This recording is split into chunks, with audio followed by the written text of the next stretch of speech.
Priority 1 message from Starfleet coming in on secured channel.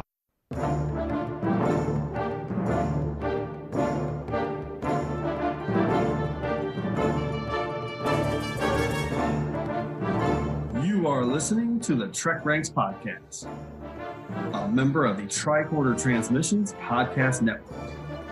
This is episode 54, featuring our 5-episode marathon for a rainy day.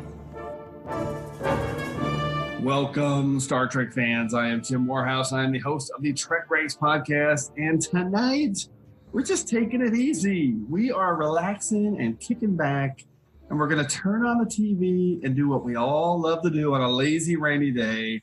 We're doing our 5-episode marathon for a rainy day. That's it. Super simple. What 5 episodes are you getting your Star Trek and chill on to? So this one's a little bit different than our normal top 5 countdowns, but I think it was time just to have like a super chill, relaxing episode like this. And to tackle this essential TrekRanks topic, we have 2 super cool guests joining us. I've met them on Twitter. I've listened to their podcasts, and I've relayed their picks to you many times in the temporal causality loop. And they are the first soon-to-be husband and wife pairing we've ever had together on TrekRanks. Technically, they're engaged. They're getting married in a few months, but we're counting it anyways. They are Foz and Brittany Feury. Welcome to the show, Foz and Brittany. You guys there? Hello. Hi. Hi. Oh, man, it's great to get you guys on after so much interaction online. I love it. We are very, very excited to be here. Yes. Thank you very much, Jim, for having us today. Yeah, thank you. I am fired up to do this. So let's get started. Since we have our 2 first-timers, let's get your guys' quick Star Trek backstory, your origin story. So, Brittany, how about you? How did you get into Trek? What's your favorite series? Just give us a little snapshot of your Trek fandom. Okay. When I was a kid, my mom really loved TNG. She really loved Patrick Stewart, and she would watch TNG just all the time. I loved Worf. Like, I fell in love with Worf when I was a little kid. So that was where my Trek fandom really started. I kind of got out of it like through the years. Like, I've just been back and forth into it. I never really had consistent cable growing up, so I would just watch it here and there. I knew about the other series, but I never really watched anything except for TNG. And then they did the Kelvinverse, which is where I got back into it. Love it. So I got really into the Kelvinverse, and then I started dating Foz, and he announced that they were doing a new series called Discovery, and I started watching Discovery, and now I'm pretty deep into it. Got involved in Trekkie Twitter, and so that's about it. And I love that because it all started with Worf. Oh my god. Yeah. that's so great. All right, how about you, Foz? What's your backstory? Oh, man, I'm totally a Next Generation kid. I can't remember a time in my life without Next Generation. Just grew up with it. And through that, I got into the, reruns of the old series and all the movies coming out. I would regularly watch on video, or, finally in the, Next Generation movies era, got to go to the theater and see them. And really with Voyager and Deep Space Nine coming out, that was kind of the main time period that I'd watch new stuff. And I'm very much a Voyager guy. That was my show that I sat and watched it the whole way through during its run, into Enterprise and now into Discovery. And I've always loved it. But it was whenever the 2009 J.J. Abrams Star Trek came out and all the Kelvinverse movies that, I love that 2009 movie. And just ever since Beyond came out, and maybe just finding Star Trek Twitter, as we call it, I've really went down the rabbit hole and dived deep in the last few years of just hardcore Star Trek is my main passion for my nerddom now. I love it. That is great, and I love interacting with you guys on Twitter. It's almost fun. So Foz, a little backstory on Foz for everybody, and because I've checked out his music. He's a performer, a rapper. I would say pretty hardcore. It's pretty interesting stuff, and I actually enjoy it. And Thank you. But here's the funny thing: he's a Voyager guy, and like the one thing, because we talked about this, that he hasn't seen this Deep Space Nine, which I find fascinating to me, because it's the darkest series. And if you look at your online persona, you think, oh, this guy's a huge DS9 guy. No, he's a Voyager guy. It's fantastic. Well, I am my other big passion throughout my life, besides performing music and everything, has been horror movies. I go to That's right. Yeah. I love horror. So like you were saying, like you like, oh, he's a rapper, plus he's into all this horror stuff. Of course he likes DS9. It's so dark. I don't know. I like adventure. And as a kid, I understand it now. Going back and rewatching Deep Space Nine from the beginning through. I see it now, but at the time I watched it, I was like, I don't know about this stuff. I'll go back to TNG. And then with Voyager, when it came on, it caught my eye, and I'm like, ooh, what is this? It's something new every week. I like this. Yeah, whenever I first started watching Discovery, I asked him, I was like, hey, is there anything besides TNG that I should watch? Like, if I want to really get into the Star Trek thing. And he was like, yeah, I think you'd really like Voyager. And he knew that I watched Orange is the New Black, and Kate Mulgrew plays Red on there. And he was like, she is the captain in Voyager. And so I started watching that, and that's what I'm watching now, along with Discovery. I love this backstory. It's fascinating to me. Super cool. Someday you guys will catch up on all of it, because I know you're going through Voyager, and Foz, someday you're going to get through Deep Space Nine. I'm there. I'm almost a completist. I just need to finish it, and then I'll have it all. Okay, let's get into this show and our quick TrekRanks recalibration. What are you recalibrating? Everything. It's a sweeping, a recalibration of all systems. I would be fascinated to observe this recalibration, Doctor. As regular listeners will know, general order number one here at the TrekRanks podcast is that we love Trek. We love to rank Trek via some deep dive topics just to get the conversation started, because that's my favorite thing to do, just to talk about Star Trek, and that's what we're going to do tonight. Our show is about all the reasons we love Star Trek. We're not here to nitpick or to argue, but we're just going to celebrate the greatness of Trek. But what is that Vulcan motto? Infinite diversity. In infinite combinations. And what is diversity? But a celebration of differences. And as to Poll and Dr. Fox just said, our mantra here at TrekRanks is no wrong answers. TrekRanks is basically just a big old celebration of differences. We love it all here, from TOS to TNG, straight through to Enterprise, Kelvin timeline, and now Discovery as well. It's all fair game here on the TrekRanks podcast. Black alert. Black alert. And a quick reminder that Discovery spoilers are potentially in play, and today's episode is current through almost the end of Discovery Season 2. We're not quite there, but getting close to the finale. And one more reminder that we use the term episodes as quick shorthands, so the 13th films are always in play, but it's just easier to call everything episodes. Open hailing frequencies. Hailing frequencies open. On viewer.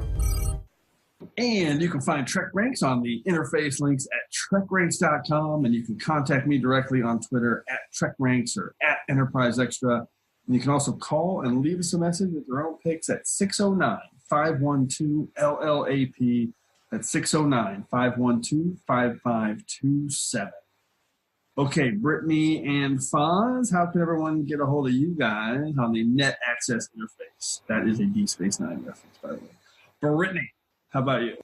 My Twitter, Instagram, Facebook, and my Snapchat are all Ms. Beefier. It's MSBFEUR. I also have a fitness Instagram, which is DDP Yo Girl. It's DDPYOGIRL. And then I have a wedding curating Instagram and Twitter and Facebook, and it's all Punk Rock Bridal, PUNKROCKBRIDAL. Punk Rock Bridal. Fantastic. That's right. Foz, how about you, man? All right. You can find me everywhere on the internet at Fozrotten, FOZROTTEN.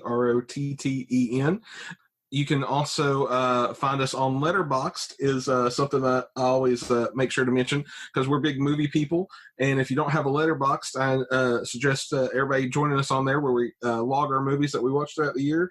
Do little reviews if you want. Rank them and you can comment on other people's. That's Foz Rotten on there as well. And it's real fun. And also, you can find our podcast on Love Plus Us everywhere online.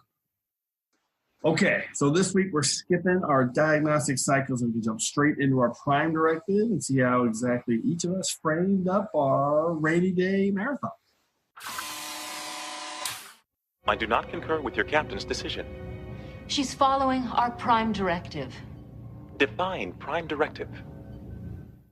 Okay, guys, as part of this topic, we want everyone to kind of basically frame the environment around their marathon. So we know it's raining outside. That's the only thing we know right now. So what are the other factors leading to you to pick these 5 episodes for a rainy day marathon? Are you having a good day, a bad day? Is it late at night, or is it the middle of the afternoon? Are you just getting off work, or is it the weekend? Are you watching alone or with friends? I'm just curious, kind of that kind of thing for everyone to set up their Prime Directive for this marathon. So, Brittany, let's start with you. Set the scene for your rainy day marathon and the mindset you were in to choose these episodes. Okay, so I'm engaged, so I'm always in a romantic mood. And it's a rainy day outside on the weekend, so I don't have to worry about work or anything. And me and Foz Rotten here are snuggled up in bed with the cats. I've got some snacks, some Whoppers, some popcorn, maybe pizza. Got a gallon of water there with me. And I'm just in a really cozy, romantic mood. The cats are purring. They're laying on us. And that is the scene for when I kick it off with the first thing that I'm gonna watch. Oh man, I love this. You had me at snacks. I'm all about the quality snacks. All right, I cannot wait to hear this list. That's fantastic. Foz, how about you, man? What's your mindset for these episodes? All right. So when you say rainy day episodes, I imagine it's a day off. Any plans you had to leave the house have been canceled. It's a rainy day. There's nothing going on. And you're like, okay, that's it. Me, the couch, a blanket, and a TV. The cat's curled up with me. Brittany curled up with me. We're just going to hang out and have some fun. And that's what my thing is I want fun episodes that aren't necessarily big, like thinkers or pivotal episodes, but just out and out fun. Like when I think of that show, I think of that episode and I smile. I'm like, yep, that's that show. And for my snacks, I'll have my pizza that we've gotten. I'll have my chips and dips, my rigid chips along with some French onion dip. And if I have some sweet snacks, maybe it will just be like maybe some peanut butter M&Ms. All right, what time should I be over there, guys? Because I'm joining you for this marathon. Anytime. All right. That is fantastic. Okay, so for me, I do this all the time, right? I'm watching Star Trek marathons, if not daily, weekly. So for this one, I decided that it's a Friday night. I got off work early. It's been a long week. My wife's got her own thing going. I'm getting home, and I'm just going to be able to sit down by myself, fix up some big-time snacks. It's raining outside, so I got the comfort food going. Definitely chips and salsa and some guacamole. Definitely pizza is happening. And I'm going to sit down, and I'm just going to watch 5 awesome episodes. I'm leaning a little more toward fun, kind of like Foz was. Just 5 episodes that are going to be a little bit of a rollicking adventure and a good time with some big, epic scope. So that is my marathon setup. But I had one caveat, too. I decided for this marathon, because I usually try to throw a wrinkle in picking episodes for a marathon, that I can only pick episodes that I have never previously picked before on TrekRanks. So it's the first time I've done this. So all 5 of these episodes will be the first time I've chosen them in any way here through 54 episodes of TrekRanks. And that eliminated a bunch of possibilities because we've been doing this for a couple of years. That's a lot of episodes. So wow. I ended up spreading it around a little bit. So spoiler alert, there's no series for me is picked more than one time on my list. So I spread it around. I usually don't preview that before, but probably be good to mention that going into it. So 5 original TrekRanks episodes for my picks. I am loving these Prime Directives. This is going to be awesome, and I'm guaranteeing you that when we are done recording, I am going to be watching some of your guys' episode picks tonight. Yes. All right. Third Roboticon. Let's get into the order of things. I am a Jem'Hadar. He is a Vorta. It is the order of things. And just a quick reminder on how we're going to go through the order of things. First, each of us will reveal our original TrekRanks 5 words and a hashtag summary to tease our pick. Then we'll reveal the episodes one by one in our marathon and why we picked it. And at the end, we'll rattle off a few secondary system selections if anybody has them, just for the picks that maybe just missed our marathon list. And as always, if we have any duplicates tonight, you'll know it when you hear the defiant torpedoes. So I wonder if we're going to have any duplicates. Well, we'll see. See what kind of mindset we're in. Okay, Brittany, let's start with you. First episode in your rainy day marathon. Okay, so I know that I said I was in a romantic mood, but the first episode is kind of like a palate cleanser. It's not romantic per se, but my 5 words are, we're using made-up names, and my hashtag is no shit Sherlock. It is Into Darkness from the Kelvinverse. Yes. I love this list already. People are turning off their podcast right now because TrekRanks loves Into Darkness. Too bad. Awesome pick from a Kelvin Timeline fan. All right, why'd you pick that, Brittany? I love it. Okay, so I actually, I think that I like Into Darkness the most out of all 3 Kelvin movies. I love Benedict Cumberbatch. I love him in everything. I love him in everything that I've seen him in. I picked up on that with your hashtag, so I figured this. Yeah. So I really enjoyed the film, and I thought that, after the first movie, the cast got into the groove of, the characters, and I loved Benedict Cumberbatch as the villain, and it really set up a really great trilogy with Beyond. So, I just chose it because of that. I love it there. My 5 words, I don't know if either of you picked up on this, but in Infinity War, Peter Parker introduces himself to Doctor Strange, who's played by Benedict Cumberbatch, and he was like, "Hi, I'm Peter," and he's like, "I'm Stephen Strange." He goes, "Oh, we're using made-up names? That I am Spider-Man."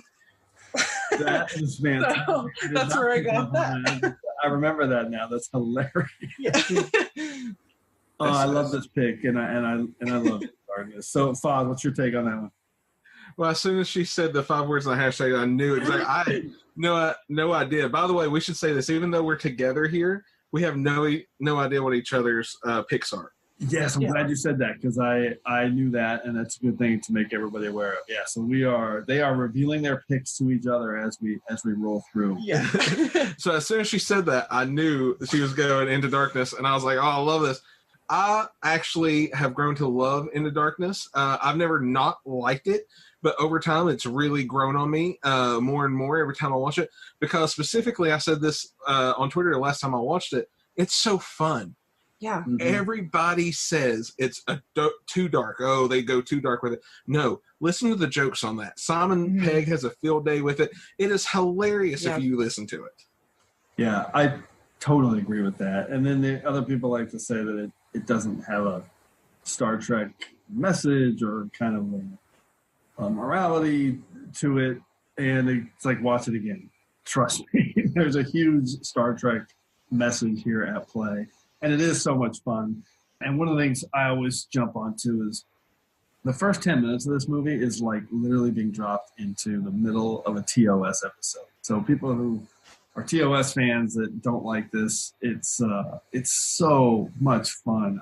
I love it, and I will defend it and apologize for it all the time because it's no apologies needed for it, Jim. I mean, we get some more of my favorite Captain Pike. We got a great Captain Pike now, but he's still my favorite Captain Pike. In this, we get some more Peter Weller in the Star Trek, and I think he's great in this movie. Admiral Marcus, you're under arrest. You're not actually going to do this, are you? Admiral, get out of the chair. You better stop and think about what you're doing, Kirk. You better think about what you did on Kronos. You made an incursion onto an enemy planet. You killed a Klingon patrol. Even if you got away without a trace, war is coming. And who's going to lead us? You? If I'm not in charge, our entire way of life is decimated. So you want me off this ship? You better kill me. I'm not going to kill you, sir. And of course, our favorite, we get some more Keenser. Yeah. Everybody loves Keenser. Everybody should love Keenser. Okay, fantastic first pick, Brittany. And by the way, bonus for a 2-hour pick. I love this. We'll tally that up at the end, but we love any kind of bonus track, and that's some bonus track right there. Okay, Foz, how about you? What's your number one marathon episode? Okay, so my 5 words in the hashtag are doing the best I can, hashtag save my dog, and that is Enterprise Season 2, Episode 5, A Night in Sick Bay. You are the man. Love A Night in Sick Bay. Please continue. I went ahead and rewatched it because I had it in my head, but I wanted to rewatch it to make sure I went on this list, and I was so right for putting it on here, I felt, because it is just so fun. Like I said, from trying to, Archer can't get to sleep, so he's trying to get to sleep, and then the bat keeps happening, all the stuff with Phlox just poking at him about the love interest between him and T'Pol. And the poor puppy, Porthos, he's just he's either in that little chamber, or you probably have a fake Porthos in like the water thing. You just feel for the poor puppy, but then you get like the fun lovingness on him at the end. You get the caring for him in the beginning. So it's a great Porthos episode, and you never have enough of that. Yeah, this is a much maligned episode. We have 2 awesome first picks because most people don't like either one of these. I really like A Night in Sick Bay, and one of the reasons I'm a huge animal lover, and I love the way he's so focused and protective of Porthos in this. I love Dr. Phlox Pyrithian bat. I like the change of pace in this episode with the setup and not kind of the end of the world or fighting off a big bad. And something else I completely forgot about till this rewatch. You get a dream sequence that you don't get too much. That's right. That's when he dreams that he's at Porthos's funeral and everybody's talking, and they're outside on Earth in the rain. And then also he then segues to a sexy dream with him and T'Pol, and then he wakes up abruptly from that. Yeah. No, it's. Listen, it fits your Prime Directive. It is fun. Brittany, have you seen this one? I can't remember if you've seen much Enterprise. Probably not, right? I've actually, I haven't seen the whole episode. I haven't really watched that much Enterprise, but he was watching this episode in bed the other night. He's like, just watch it. It was so cute seeing him like trying to get me like really excited, like really into it. I was like, please let me color. Like, I just I'm like, Scott Bakula and a puppy. You can't say no. You can't beat that. All right. Awesome pick, Foz. Okay, so let's do my number one episode in my marathon to kick it off, and I'm going pretty big here. 5 words and a hashtag. 0.42 phase variance, hashtag we're here to change history. It is Voyager Season 5, Episode 6, Timeless. One of the all-time greats in Trek history. It's the 100th episode of Voyager, and probably the best celebratory episode in Trek history in terms of marking a milestone. It's perfect, amazing story, incredible script, fantastic production values here. It's where Chakotay and Harry are about 15 years in the future and trying to go back to save Voyager from crashing on an ice planet.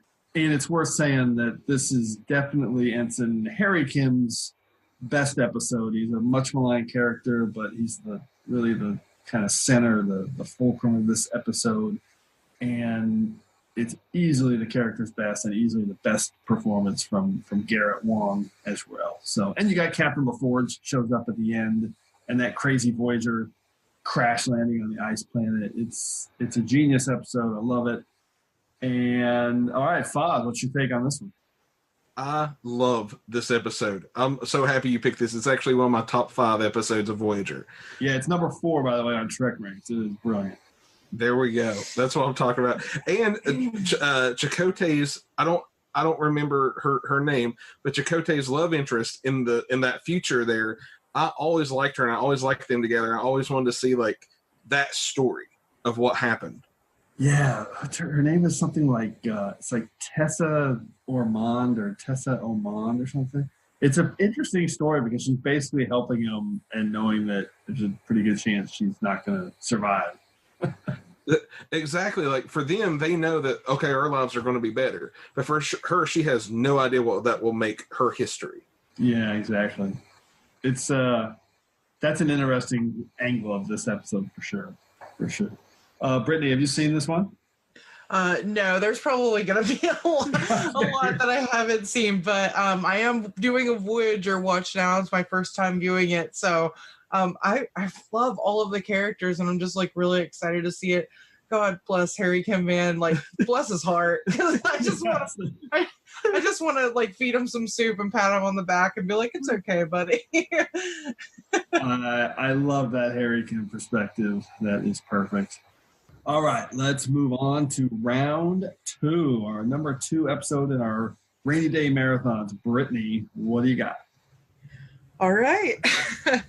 My 5 words are let's make love, not war. Hashtag wanna wrestle. And it is The Next Generation Season 2, Episode 20, The Emissary. Oh my God, love that episode. Okay, why'd you pick it? That's fantastic. Well, I mean, obviously it's a Worf heavy episode. I mean, it's got my guy Worf in it. Also, it's just kind of like it's a romantic episode, and that's my rainy day mood is romance. They're kind of like, it's like this intense like love story. Like obviously, like it doesn't end well for them, but it kind of just shows them like having to work together, and it's got a strong female lead in it, and that's why it's there. It fits so perfectly in your Prime Directive. It is so romantic. So the thing I noticed when I just rewatched this recently, the final scene where they're in the transporter and she's leaving, there's like 3 major like tear-inducing scenes in that moment. So like first she's basically saying that she probably would have taken the oath with him, and then he gives something I can't remember, but says something similar to her, and they're really well set up in terms of how they say it. And so you're already feeling all this emotion. You think they're done, and then she's about to beam out, and Worf just says, "I will not be complete without you." And it just complete breakdown. I mean, it's such a great Worf moment. I love this episode. It's super, super underrated. Foz, what's your take on The Emissary? I love this episode. I always liked her, and I always liked her with Worf. I even have her action figure. I like her so much. And every time we see that actress pop up anywhere, like on How I Met Your Mother or anything, I'm always like, look, it's Worf's baby mama. Yeah. She's a great character, and it's hard to think about where it went when she in the next episode she appeared in. Doesn't survive. So that did lead into like one of the most brutal Worf scenes ever. Yeah, no, it did. That was incredible. I remember thinking they'll never show that. And then when he killed him, I was like, wow. Yeah, I'm like, oh. Pretty intense. Okay, Foz, what's your number 2 pick on your rainy day marathon? All right, here we go. My 5 words are the truth is out there. Hashtag Mystery Solved, Voyager, Season 2, Episode 1, The 37s. Oh my goodness. This is a deep cut pick. All right. Why'd you pick the 37s? I just love this episode. For some reason, I always come back to it because I like it whenever Star Trek, and they've done this a few times in the different series over the years where they touch on either like the Roswell thing or like, you know, what we consider modern day alien mysteries and kind of wrap it up, you know, into their future timeline and like they quote unquote solve mysteries. Yeah. And just something about the 37s. It's just, I always like the idea that they're, you know, throughout Star Trek, there's always been these planets that they find with all these colonies of humans living out there. Like even Discovery just had, you know, with New Eden and everything. Yeah. But, you know, there's something about the 37s always stuck out to me. Plus, it's Voyager Season 2. They're kicking back, you know, off on a good foot, I think. You know, that they've had a fantastic Season 1. They're really into the roles now. And Amelia Earhart. I love anything with Amelia Earhart and mystery in it. That is cool. So, Brittany, this is an early Season 2 episode. Have you caught this one yet in your Voyager watch? Almost. Okay. All right. So you guys are early on. You're gonna love this one.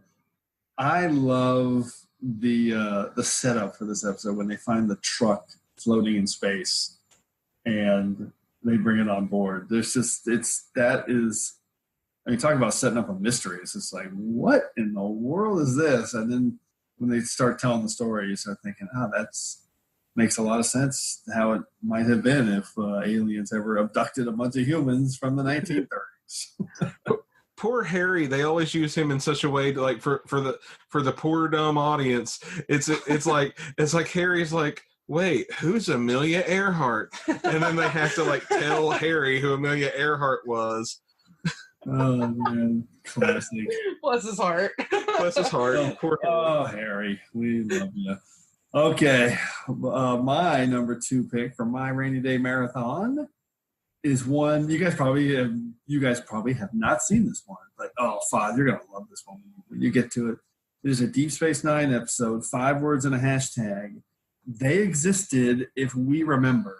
Hashtag Time is Our Enemy. It is the Children of Time from the 5th season of Deep Space Nine. It's one of these perfect time paradox episodes.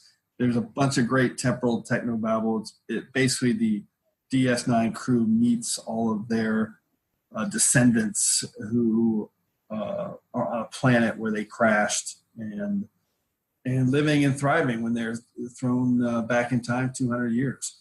So you get a bunch of great Worf and Dax moments and Odo and Kira moments, and it's just a fun and super. The episode's just filled with a bunch of heart. I love it. Really tricky. And I'll say one of the best things about it for Deep Space Nine fans and the Odo and Kira relationship that eventually emerges at the end of Deep Space Nine. Without this episode sets it all up. It really kind of makes that relationship work when you first meet the future Odo, who's super confident and the way he behaves with Kira. So brilliant episode. Foz, I'm assuming you haven't seen this one. I have not made my way on to season 5 yet, working there, but I have heard of this episode, possibly in a past episode of TrekRanks or one of the other Star Trek podcasts I listen to. So I am familiar with what you're talking about, but no, I have not seen it yet. I can't wait, though. The one thing I'll say before we move on to the soup round is if you remember the Enterprise episode E2, where the Enterprise crew runs into their descendants on another Enterprise flying around the expanse. It's very similar to that, and kind of how it's executed with the real heart and emotion. So awesome episode. Okay, let's go on to the soup round. And Brittany, what's your number 3 marathon pick? All right. Actually, piggybacking off of an earlier thing of mine, my 5 words are Alexander's father, but my daddy, hashtag Avenger, and it is TNG Season 4, Episode 7 Reunion. Oh my God. So now we get to talk about Kalar going down. I love this. Perfect. I mean, if you're having a marathon, perfect 2 episodes to watch back to. It's like a big 2-parter. It's fantastic. Yeah. So I just thought that it was just a really just heartbreaking episode. Like Worf avenges her death by having like one of the coolest freaking Klingon battles ever on television. Just you got to actually see him kind of embrace the Klingon, like not be like as domesticated, I guess you could say. And it just he's like, this is my son, and it's just really heartbreaking. No, I'm glad I briefly mentioned this when we were talking about the episode, and now I'm going to dive into a little bit more. That moment when he kills Duras, at the time on television, that was a huge thing, because normally the storytelling scope back then would have been, I mean, you're totally watching and expecting, okay, he's not going to kill him. He's going to think better of it. He's going to do the human thing. He's going to do the moral thing. They're going to stop him. And when he kills him, I remember the first time I watched it in the early 90s, just thinking, wow, they went there. That is an amazing, amazing moment. And yeah, it's pretty incredible. Foz, what's your take on Reunion? I'm the exact same way, and I had no idea she put both of those picks on here. So I'm so happy that we get to talk about the look on Riker's face when he walks through that door and sees Mr. Worf. No, it's so good. And then at the end, whenever Alexander's like, so what now? Worf's like, well, I guess I'm a dad. So Worf is a dad. The one thing I'll add here on this, I think it's worth mentioning, there's a trope in storytelling where they kill female characters to advance male characters. And this is obviously an example of that. And you hear a lot of people saying, K'Ehleyr, I wish they hadn't lost her so soon, and she's such a great character. And obviously this set up an unbelievable story for Worf, and this episode's amazing. But I think they're right about this trope, because sometimes I normally don't kind of second guess or try to think about other ways stories could have been told, because I just like to judge what's in front of me. Here's the story you decided to tell me, and I'm going to decide if I like it or not. But in this case, I like to think sometimes, what would Star Trek have been like if K'Ehleyr had survived? And I just think it would have been better. Just the stories they could have told with K'Ehleyr moving forward would have been better. And as amazing as the stories they told were, I just think they would have been better. So I think this is a really good example of that trope. Any comment from you guys on that? That's such a good point. They could have had such a strong female character added to TNG with some already strong female characters. But let's face it, the writing sometimes wasn't the greatest for Troy or the others. So I mean, that could have been a chance to shine right there. Mm-hmm. And then like the family dynamic that would have been for Worf. Same. I can't really say much more than you have, but I totally agree. Yeah, it would have been interesting. I think. I understand why they did it at the time, but I think, a few years later when you kind of realize how resonant the K'Ehleyr character was, I bet those writers would have redone it in a different way if they could have, because there was so much to be told there. Okay, not to dwell. All right, Foz, what is your soup round pick for your rainy day marathon? Okay, so I got my soup in hand. It's raining outside, and I say, give us what we need. Hashtag Time. TNG Season 5, Episode 9, A Matter of Time. Oh, so much fun. So much fun. And that was my whole thing. I want to have a fun episode. I love this episode. Berlinghoff Rasmussen is loving this pick. What's his name? Matt Frewer? Is that it? That's the character. Matt Frewer is the actor. Yeah. Matt Frewer is a legend. Matt Frewer. I'll always refer to him as Lawnmower Man 2. Oh, so there's a horror reference. I don't even know that one. For me, he's Max. For me, he's Max. He's Max Headroom, of course, and then he was also a great character in Orphan Black and Eureka. He's been in a ton of great shows. Oh, and The Stand, of course. Oh, that's right. Yeah. So talk about fun episodes. This was one of the first episodes I thought of on my list, because you have Matt Frewer pop up in here, with all his antics of going around messing with everybody, supposedly being from the future, which I never understood why, if he was actually from the future and coming back to, study them as a scientist, would he just appear to everyone and be like, oh, hey, I'm just here to watch you. I'm from the future. Something's going to happen. And just the way he always, maybe awkwardly hits on Beverly, or he'll like give Worf, just something to like look at him weird about. And he's always messing with Riker, like, oh, Riker, you're much more taller in person. And, I know that Robin Williams was originally supposed to play that role. That's the story you always hear. But I can't picture anybody else being able to mess with him the way he just so expertly just showed up and was like kleptoing things, or like really trying to find out about the schematics on Data. And it's just, he was such a great grifter. It's a great grifter episode. Yes. If Robin Williams would have played him, I think that would have taken me out of it. It would have been hard to kind of not see Robin Williams. Matt Frewer is just a great actor, but grifter is such a great word.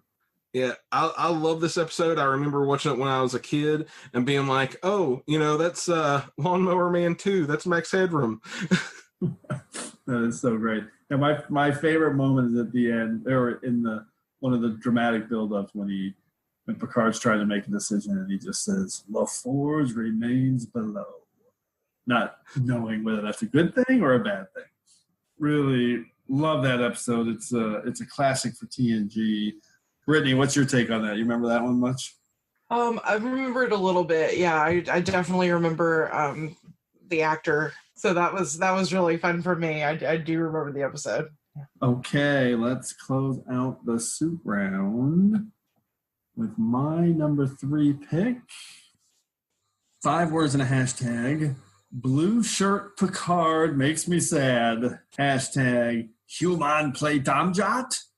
It is Tapestry from TNG Season 6, one of my top 25 over at TrekRanks. And it's the story where Picard, of course, goes back to relive his youth and avoid a fight with the Nausicaans, and he changes his future because Q is messing with him. And I think, for me, this is one of the best examples of kind of like early Trek really starting to just dip their toe into finding ways to build some of this amazing character depth that they did. And by telling different stories, and I don't mean like big, huge stories like we had with Worf's Klingon arc and Spock and Unification, but basically they just took one little throwaway line from the episode Samaritan Snare, where Picard mentions that he has an artificial heart because of a bar fight with a bunch of Nausicaans back at the Academy. And Ronald D. Moore, who wrote this and is a Trek legend, kind of crafted this amazing story for Picard with Q, and it's just a spectacular episode. And at the end, when he's walking around in the blue shirt and everyone's just kind of dismissing him, wow, that hurts. So love this episode. Love it for a rewatch anytime. Brittany, do you remember this one with Tapestry?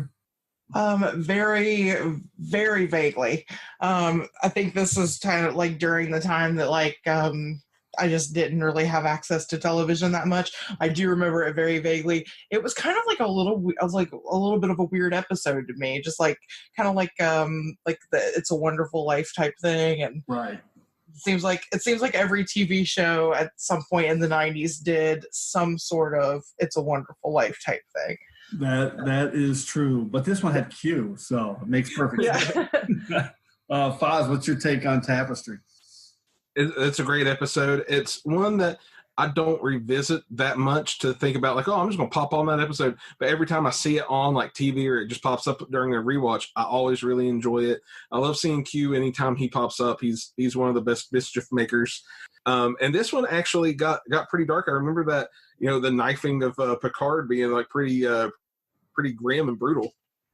Yeah, it was pretty graphic. We got 2 graphic blades through the heart in the soup round this time with Duras and Picard.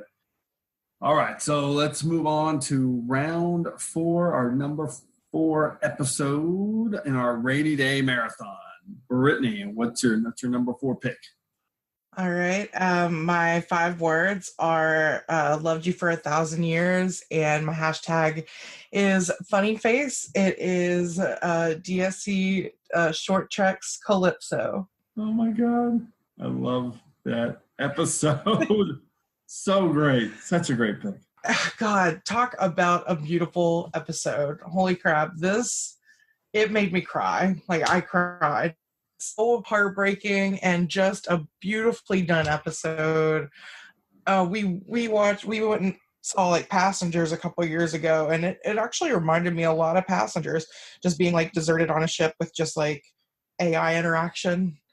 And it just, I mean, it just shook me to my core, like to like know that he had like a family of his own like back home, but then also fell in love with this AI, and it just it's an God. It's an amazing story. Amazing story the way they told it. And the actor Aldous Hodge was just super impressive. Foz, what's your take on Calypso? I love this episode. It's one of my favorite Star Trek anythings ever. I think I said that whenever it came out. We watched it together, just like we've done all the Discovery stuff together, and we were just holding each other. You know, there might have been a tear or two, and it was just so heartwarming, heartbreaking. It was so good. It's so beautifully done. The image of them dancing together, the loneliness, the mystery to it, and that they found each other in this, empty galaxy. I love it. Yeah, it fits your Prime Directive perfect. It is so romantic.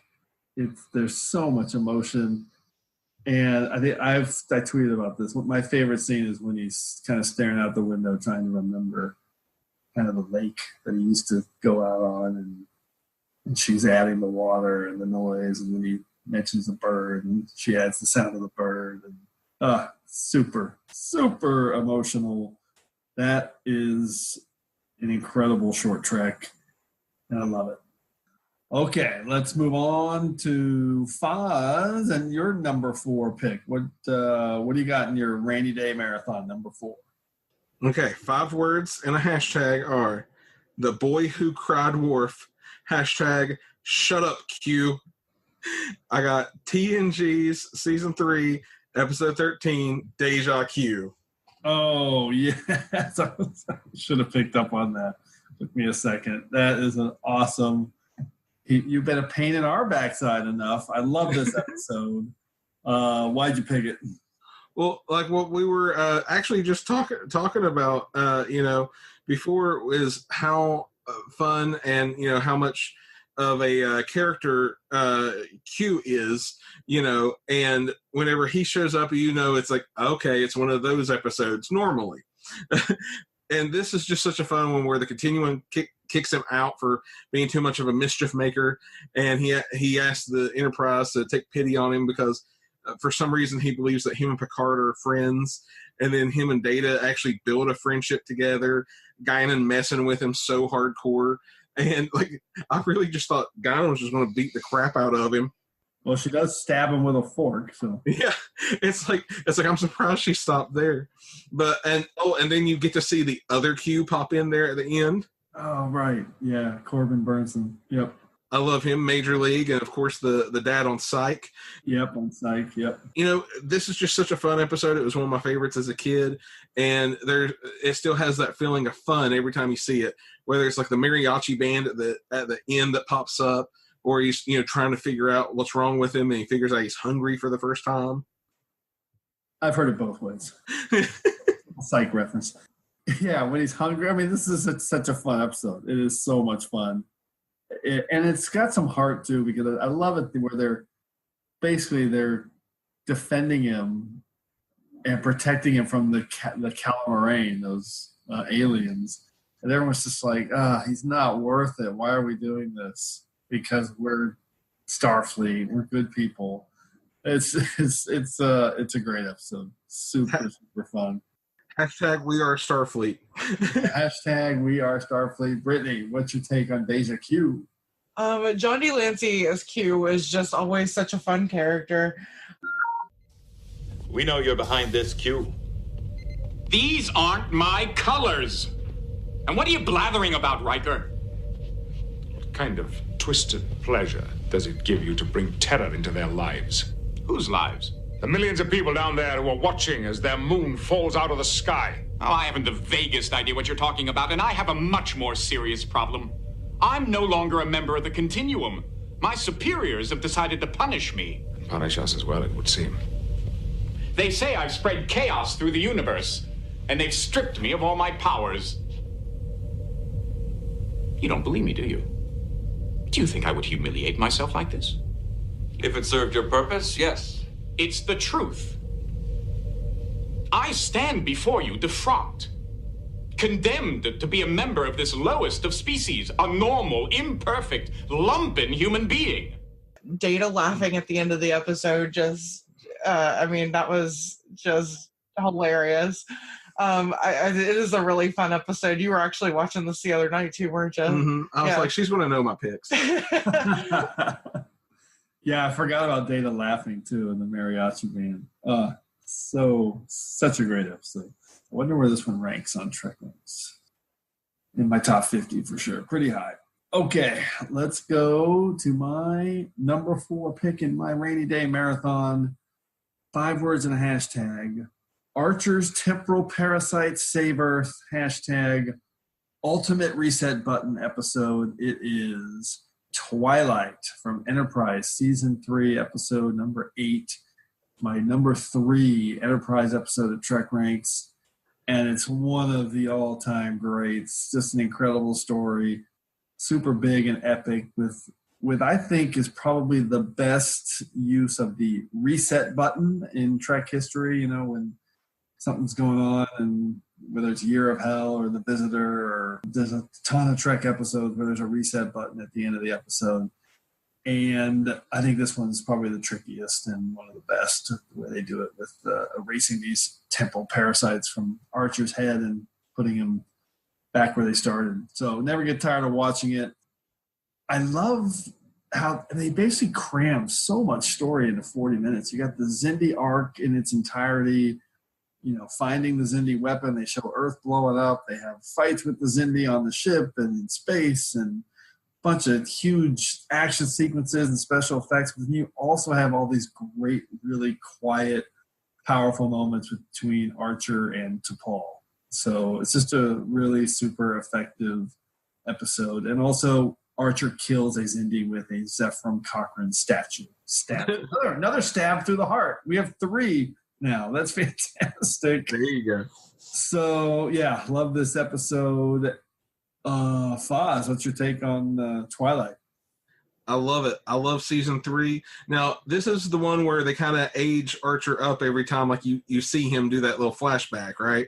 Yeah. So they're on a planet, and it's the one where he loses his memory. So he loses memories, and T'Pol keeps having to re-explain it to him. Exactly. And they've kept like the one ship in orbit. This is a great episode. I think about it all the time, actually, because he will not believe that this isn't some sort of trick. I think of it, because Brittany, you probably haven't seen this one. No. This fits your romance marathon. I highly recommend you guys watch this one. You don't need to know much about Enterprise, because you kind of get a full feel for the characters and kind of a big scope of it. Love this episode. Okay, let's go to our round 5 picks and finish off our rainy day marathons. Brittany, what's your number 5 choice? Okay. My 5 words are the birth of volcanic ash, hashtag time after time. It's Discovery 107 magic to make the sanest man go mad. Ooh, now that is fun. Oh my God, it's fun. And this is like one of the most romantic episodes of Trek ever. I think some people miss this. It's so romantic. Go. Because Michael and Ashley keep finding each other, like, and it's like in a, you know, the time loop and everything, but they keep finding each other, and they keep sharing their kiss, and it's just like the first time that you actually ever see them get together, and it was just so special to me because like they're now my favorite couple, obviously. So, and I've affectionately named them Volcanic Ash, and it's Love that. That is brilliant. It's just like it's a really fun episode and just so romantic. So the part of this episode that stands out to me is the dance with Stamets and Burnham, where he's trying to kind of explain to her the way she needs to approach Ash. Yeah. And they're dancing, and he tells the story about himself and Culber. Yeah. Super great emotional scene. Yeah. Love it. Foz, what's your take on magic to make the sanest man go mad? I love it. This one could have been on my list for the fun aspect of it. I remember the first time us watching this together when it first aired. I told her, I was telling her like this is the most like the original series that I'd seen Discovery get. Everybody had been talking about how dark it was, and here is just such a fun, episode. It's such a bright episode in the middle of this whole Klingon story arc, and just everything from like the time loop craziness to the Wyclef Jean song playing. I just love it. What's happening? You've been cheating. Passing notes in class to save your friends. Well, whatever you think you've come up with, I'll find a workaround. I'll keep resetting time until I do. Nobody beats mud. We are spreading it around with a lot of big picks here. All right, Foz, how about you? How are you closing out your rainy day marathon? Okay. I couldn't come on TrekRanks finally after 2 years of listening and not talk about my all-time favorite Star Trek anything. And whenever it's my most rewatched movie of the last few years, it's always on my list as my background movie. I'll put it on at any time. 5 words in the hashtag, dare you to do better, hashtag fire everything, Star Trek 2009. Got chills. I love that 5 words. Dare you to do better. Hike is so great. Awesome pick. I love this movie. Like I said, I've always been a Star Trek guy. Whenever this came out, it really kicked it into high gear. And over the course of the 3 movies coming out, and building their own world, the Kelvinverse, and to stand on its own is such a great experience for moviegoers and fans alike. Like, you don't have to be a big Star Trek fan to love these, and you can be a big Star Trek fan and love these either way.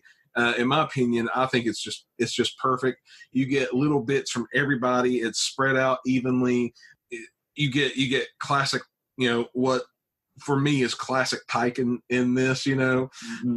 I just love it all around, and it's the perfect movie just to have on a rainy day. Yeah, that is the truth. It is such a great movie. If you don't like it, try to give it another shot because it is so much fun, and they do such a great tribute to all the Trek that came before. It's really, really wonderful. I told you people, I don't need a doctor. Damn it, I am a doctor. You need to get back to your seat. I had one in the bathroom with no windows. I suffer from aviophobia. It means fear of dying. Sir, for your own safety, sit down, or else I'll make you sit down. Fine. Thank you. This is Captain Pike. We've been cleared for takeoff. I may throw up on you. I think these things are pretty safe. Don't pander to me, kid. One tiny crack in the hull and our blood boils in 13 seconds. Solar flare might crop up, cook us in our seats. And wait till you're sitting pretty with a case of Andorian shingles. See if you're still so relaxed when your eyeballs are bleeding. Space is disease and danger wrapped in darkness and silence. Well, I hate to break this to you, but Starfleet operates in space. Yeah, well, I've got nowhere else to go. The ex-wife took the whole damn planet in the divorce. All I got left is my bones.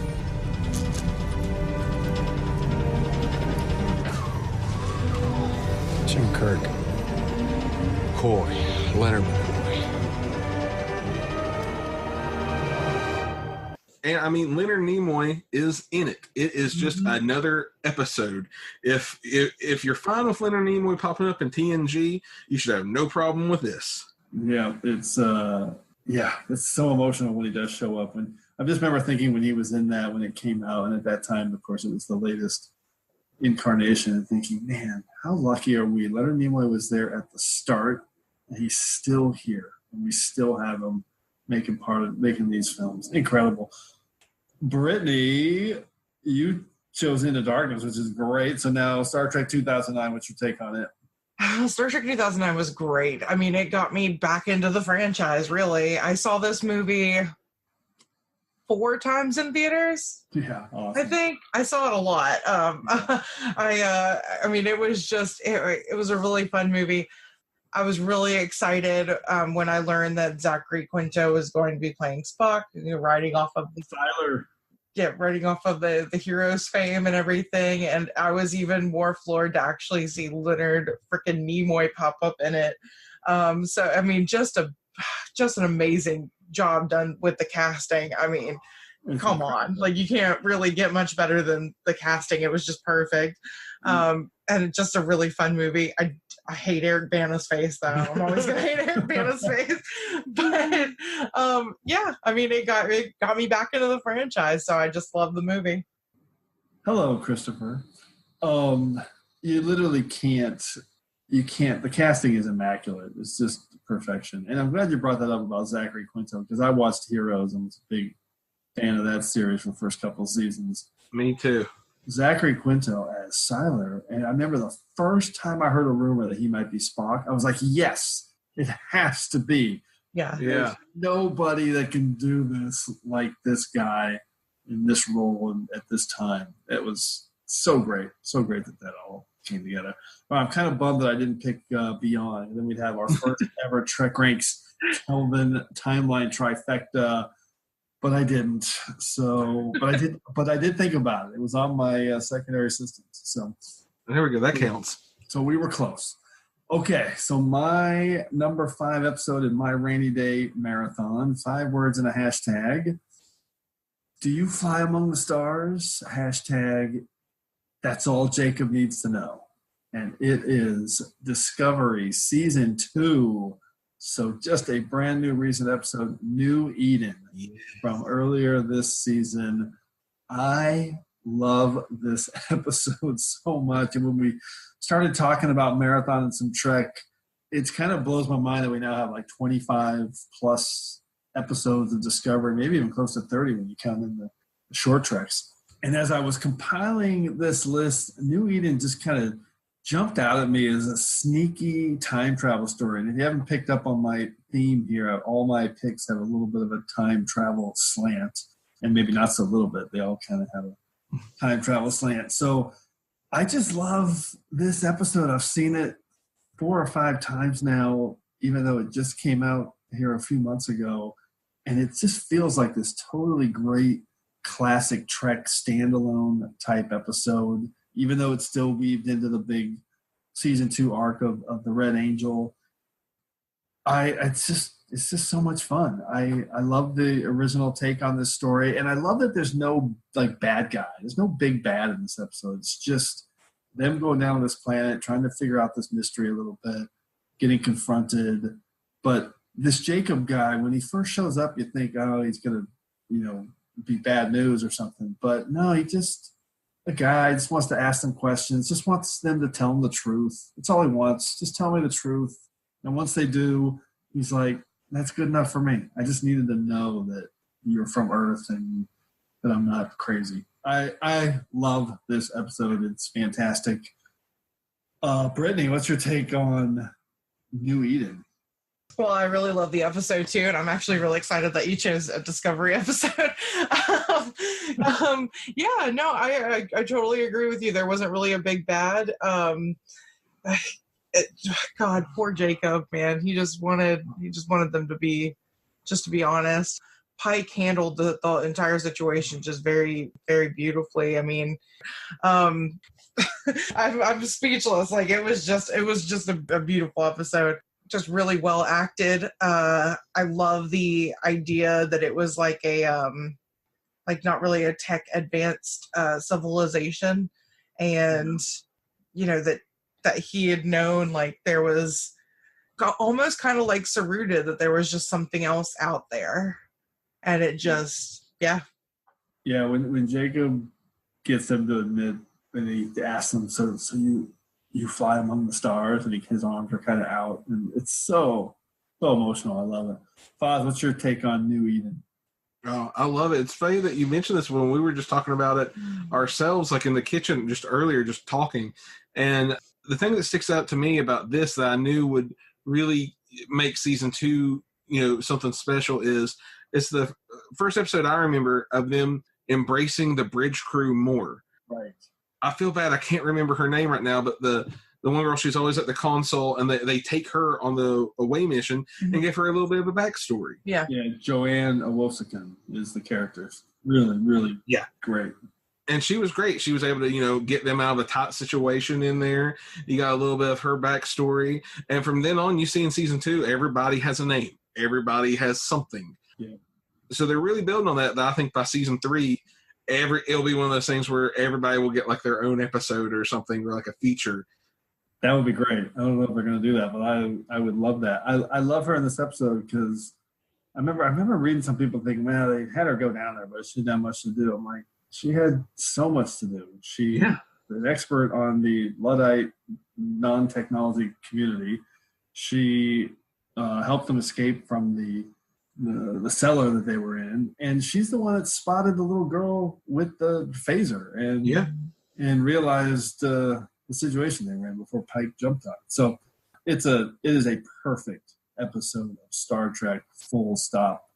One of my favorites. Okay, so that is it on our marathons, but I'm curious, do you guys have any secondary systems, any episodes that you wanted to fit in but couldn't quite fit into your list? Brittany, any secondary systems? Yes, I have 3 actually. Oh, I love it. Rattle them off. All right, so only one of the 3 I actually came up with the 5 words and a hashtag for. That's how close it was to making my list. Yep. Let's hear it. All right, so my 5 words for this episode were scrub-a-dub-dub, Neelix in a tub, and it is 1112 of Voyager Caretaker. Love it. My hashtag was H2O. Fantastic. We just talked about that episode in detail on our top 5 Neelix episodes in our last episode. I cannot wait to hear that. That's a great 5 words and a hashtag. My other 2, I'm gonna just admit, like, I don't know too much about this episode. It's been a while since I've actually seen it, but it's 201 of the original series, Amok Time. Mm-hmm. Oh, yes. So the reason that it made my list was because I've been really fiending to watch The Cable Guy, and there's a whole scene in Medieval Times where he was like, Kirk and Spock, best friends, forced to fight to the death, and he's like doing the instrumentals, and he's like, yeah. and so it made my list. And then my 3rd episode is my favorite episode of Discovery. It is 110, Despite Yourself. Oh, yes. That's a classic. So full disclosure, I don't think I've ever laughed harder than the first time I saw that Cable Guy. I could not breathe. I was laughing so freaking hard. Oh, my God. I hope it was in a theater and everybody was looking. It was in a theater, and I don't think people quite appreciated it the way I did. Man, that was classic. All right, so it wasn't quite in the pop culture as much as it is now. So I think because of that, people know it more. So at the time when it was released, people didn't know it as well as I think. Anyway, it was hilarious. Okay, Foz, what's on your secondary systems? Okay, I had a ton. I could do 2 other lists with my secondary systems, but I'll rattle them off. I'll shorten them down. Where she did 3, I'll do the top 3 that almost made the list. So I'll say Voyager Season 2, Episode 5, Non Sequitur. Oh yeah, fun one. I just love that one. It's one of those. You wake up. This is not my wife. This is not my beautiful house. What is this? Yep. And that would have been good for my time travel list. I love it, and like the overly friendly person offering him cappuccinos and everything. It's Cosimo, yeah. And then Tom Paris as a rogue. Right. So good. Really good. I love it. Okay, so besides that, if Star Trek 2009 is the most fun action adventure movie, the most fun comedy movie is definitely The Voyage Home. Oh, such a good pick. I didn't think of that. And like, it's what's better for a rainy day than all that water splashing onto the ship. Yeah. You got the Wells, you got Spock going swimming, you got the punk on the bus getting the nerve pinch. Yeah. That's just a fun lay around the house movie. Yeah, it's the still our number one favorite film on TrekRanks for Star Trek films. It's so good. And Bones in the hospital is always one of my favorite things. Yep. Okay. And what was your last one? So I'm going to do something that I've never heard anyone do on here before that I've always wanted to hear mentioned, and I don't even know what your feelings on it are, so I can't wait to hear this. One of my favorite Star Trek anythings isn't even actually Star Trek. It's the documentary Trekkies.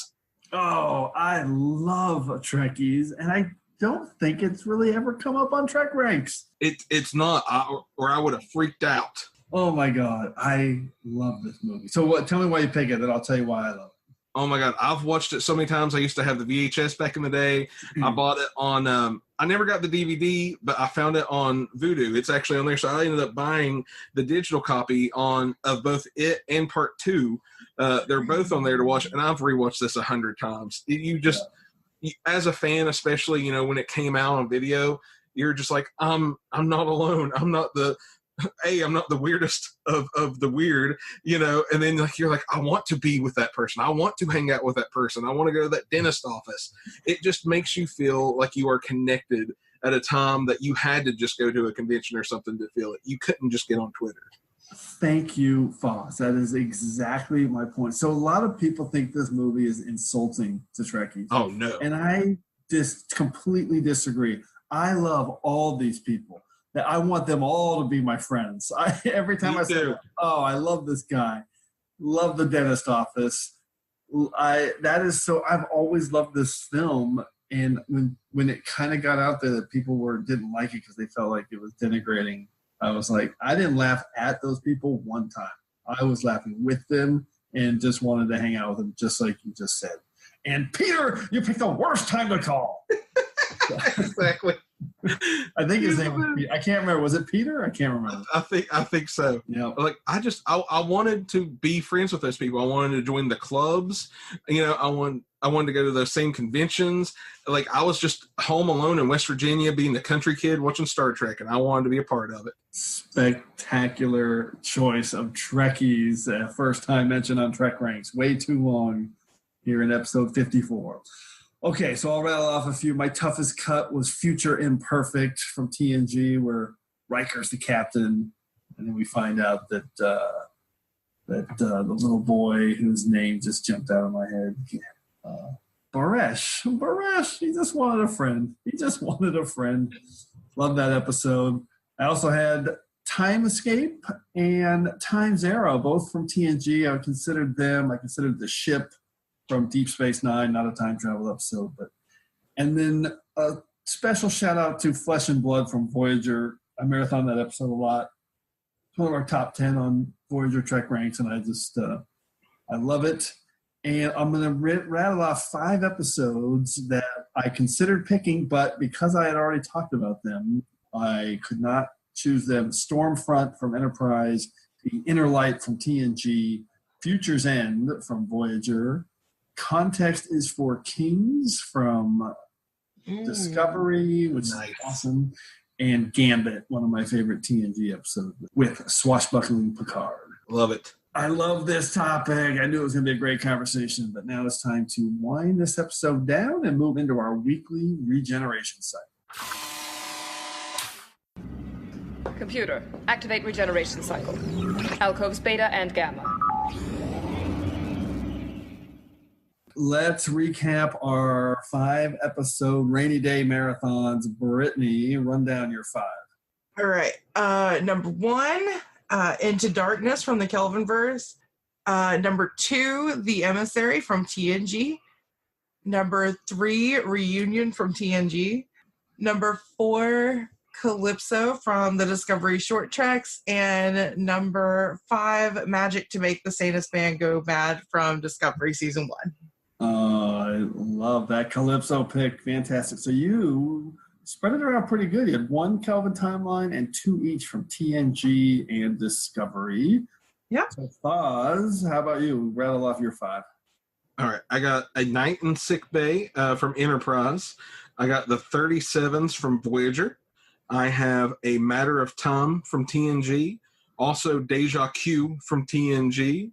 And Star Trek 2009 from the Kelvin universe. Closing it out with Star Trek 2009. So you had 2 from TNG and then 1 each from Enterprise, Voyager, and the Kelvin timeline. So also spreading it around. I love it. And my 5-episode marathon was number 1, Timeless from Voyager. Number 2, Children of Time from Deep Space Nine. Number 3, Tapestry from TNG. Number 4, Twilight from Enterprise. And number 5, New Eden from Discovery. So I had 1 each from Voyager, Deep Space Nine, TNG, Enterprise, and Discovery.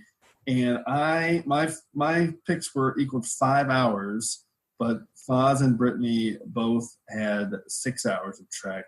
Well, I guess not with Calypso, because that's kind of short. But we're counting it anyways, whatever. Okay, let's rattle off some numbers. We had no duplicates. That does not surprise me. I did not think that was going to happen today.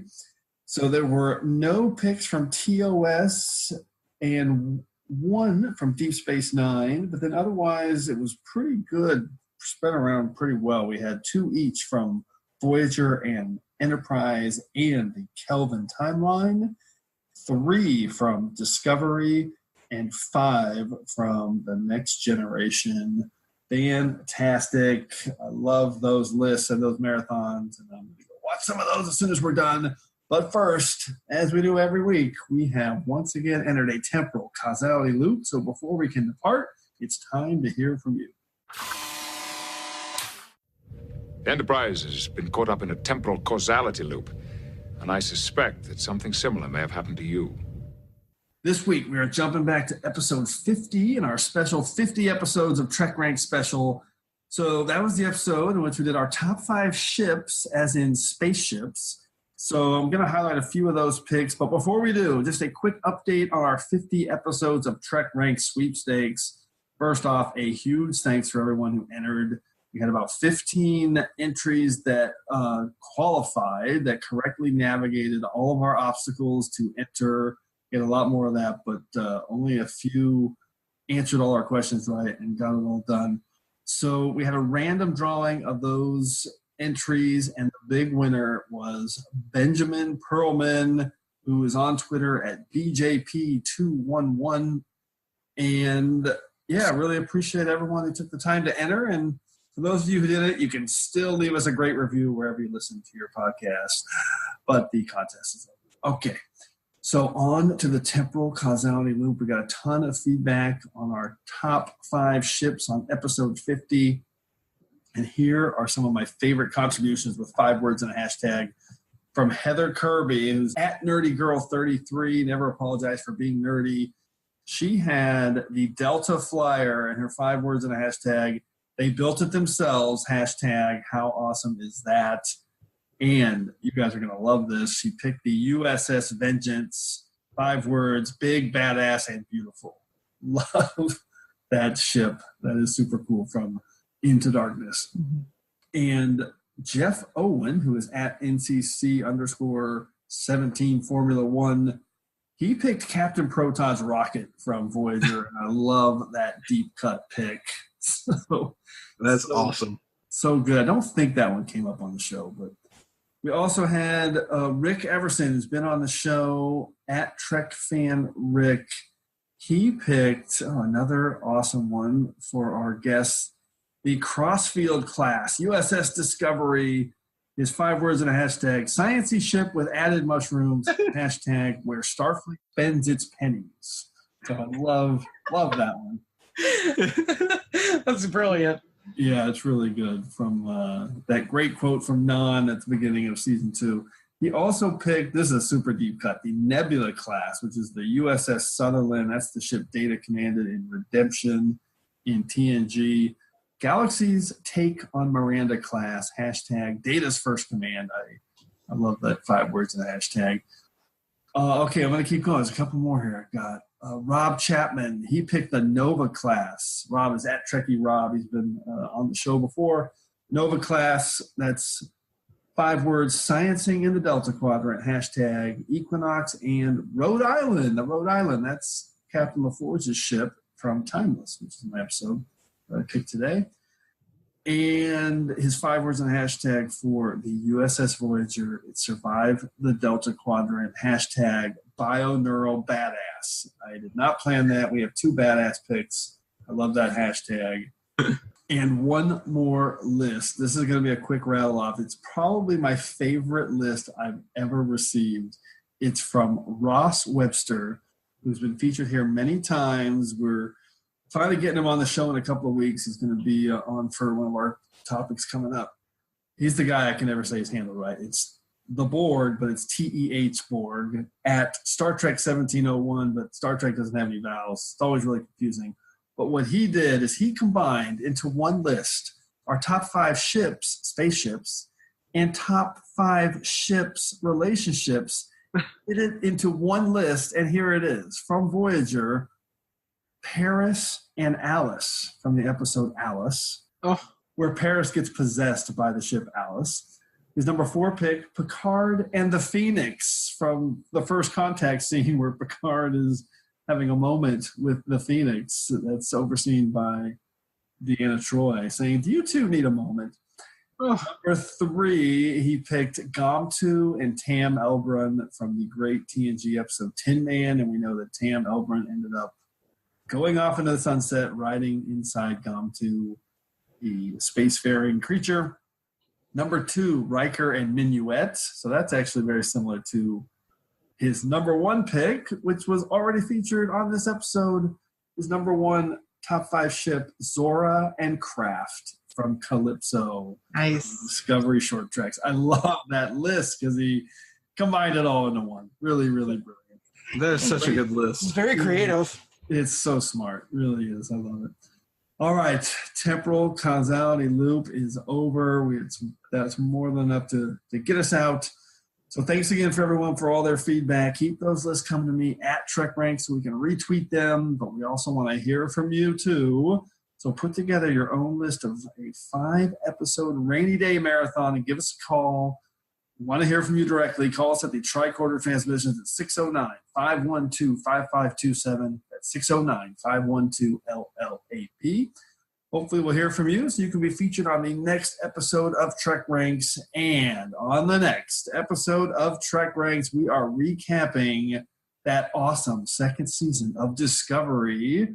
We did season 1 previously where we break the show down into various categories, and we're going to do the same thing with our top 5 Discovery season 2 moments. So Brittany and Foz, off the top of your head, what would you choose as one of your top 5 Discovery Season 2 moments? Our normal categories are like character, actor, production design. We got the wild card round, or you can just pick an episode. So what's jumping out at you as something you want to highlight from Discovery? Brittany, what do you got? Oh my God. Wild card round for me. And spoiler alert, this was on my top 5 ships relationships list, but it's actually Burnham and Giorgio.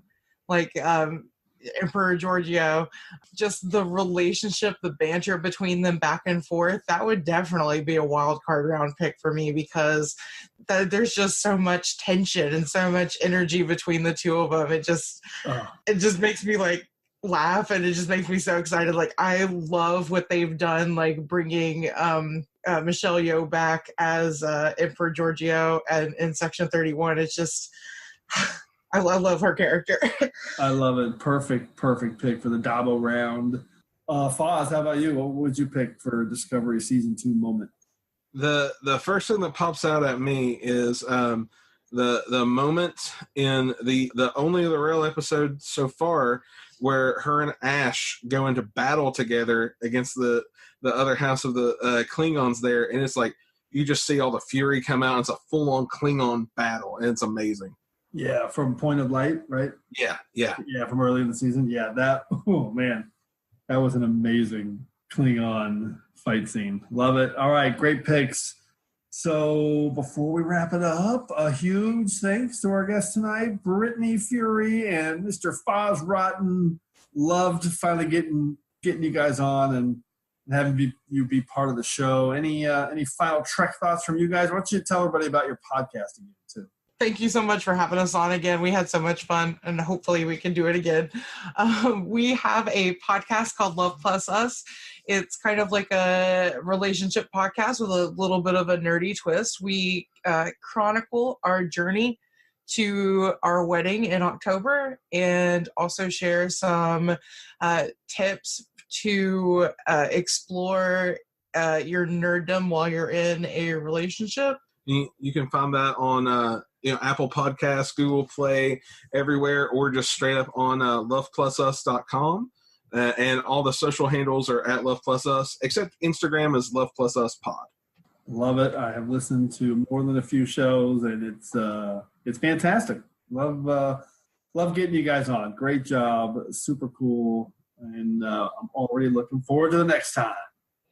All right. So thanks, everyone, again for engaging with us here on episode 54 of the TrekRanks podcast. As always, I want to close by saying I'm looking forward to standing with you again here in this place where I belong.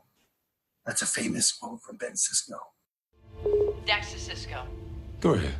Good news, Benjamin. I've gone over the sensor logs from the crash. It looks like Yedrin's plan to create a duplicate Defiant is going to work. Did you hear that? Yeah. Everything's gonna be all right. Yes. Sounds like you have your hands full down there, Benjamin. Well, as you could say that. We'll keep you posted.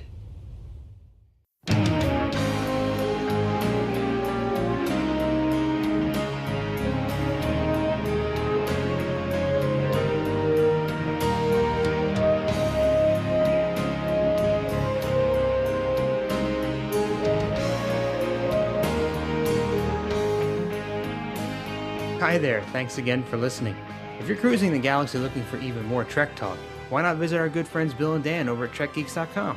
They've got a great podcast that covers a wide range of Star Trek topics, so you're sure to find something you'll love. And if you're in the mood for some awesome tunes, then you really need to head over to 5yearmission.net. The guys are writing a song for every episode of the original series, and each one is absolutely brilliant. So that's TrekGeeks.com and 5yearmission.net. Check them out today.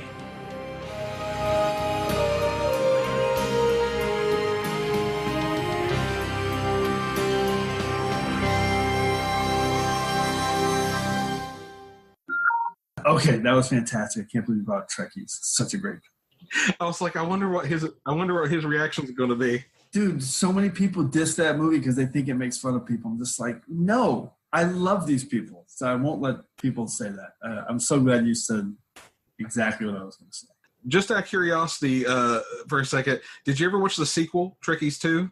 Yes, and that one, by the way, they made it because they made it with that feedback in mind, that they thought they made fun of, that people thought they made fun of these people. So it's got a little bit of a different tone, and I still love it, but it's a little bit more. It feels more like an infomercial kind of thing. It does. It's a little lacking, but the thing I like the most about it is all the bands. I love all the Star Trek bands. Yeah, that's great. That's a great shout out. The only I just remember when the guy says that I love the moment in Trekkies when the guy says, like, you know, I pretty much do anything, but I guess my threshold is getting my ears altered to look Vulcan, you know, plastic suit. And then he pauses for a few seconds. He's like, but, you know, if I had the money, I'd actually do that. And I'm thinking, I love this guy. Anyway, okay, let's go to Regenerate. So we're going to have you guys recap your picks. All right.